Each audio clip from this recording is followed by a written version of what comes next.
There seems to be a lot of confusion about what blocks you need to do awesome body work. I'm going to clear that up for you right now. This is the 3M 5-inch rubber block, the tool of the master. This is the 5.5-inch DuraBlock, the tool of the baiter. This 3M rubber block is a little bit shorter, but it's much heavier. This one weighs nothing, which is not good doing body work. This one's got some heft to it where you can work it good, and this one drags and jumps because it's too light. This is the YER 1411 sanding block, the tool of the master. This is the 11-inch DuraBlock, the tool of the baiter.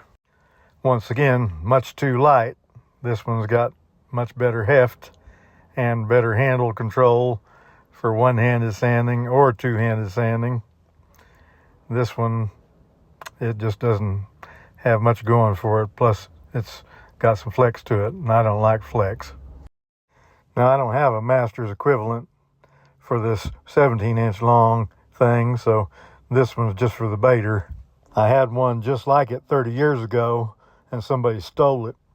I probably ought to write him a thank you note or something.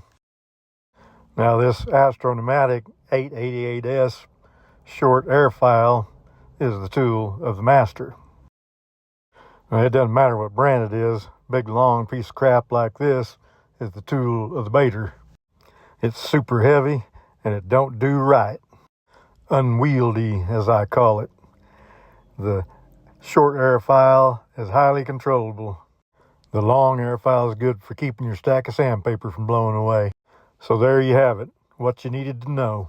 So please touch my like thingy and subscribe, damn it!